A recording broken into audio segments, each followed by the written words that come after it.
Hey everybody, I'm the Bento Buster and welcome back. Okay, who hated Brussels sprouts as a kid but loves them now? Be honest, put up your hands. Okay, I can see 10 hands. Okay.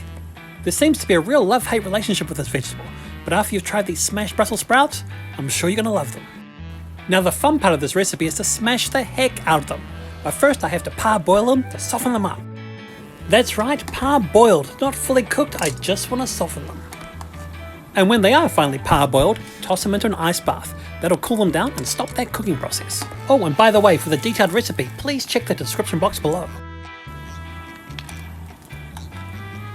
Next, drain them and then remove any excess moisture by patting them down with a paper towel, because we want these guys to be nice and dry. And while they're drying off, take out a baking tray and line it with some parchment paper. Okay, now they're nice and dry, so let the games begin. Let's start smashing. Now, even though they are parboiled, these guys are tough nuts to crack, so my advice is smash them one at a time. I'm using my spatula, but maybe you could use a can or a bottom of a glass to smash these things. Anyway, something definitely heavy duty. Now this may look easy, but trust me, it is tougher than it looks. Now just look at that carnage, that's what you want. Oh, the humanity! Kinda looks like a cabbage patch after the pigs have gone through it. And that's a little farming reference for all you country folk out there. Okay, now the next step is to cut up about half an onion and toss it on top. After that, you can season it with some pepper. Next, add some shredded bacon. As bacon's naturally salty, I'm not going to add any salt, but if you want some, go ahead. Who am I to judge?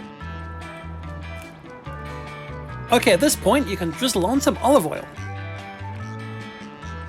And after that, add a few dashes of balsamic vinegar. And now it's time to get in there with your hands and give it a good mix and make sure everything's coated in that mixture. Then finally, sprinkle on some Parmesan cheese. And that's all the preparation done, so now it's time to stick it in the oven. Set your oven to 425 Fahrenheit and bake them for a total of 20 minutes.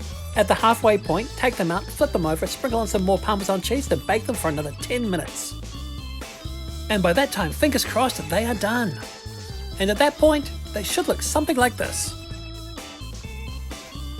Now these roasted Brussels sprouts are crispy and caramelized with little crunchy bits on the outside. These sprouts have soaked up all that flavour from the bacon, the vinegar, the olive oil, the cheese and the seasoning.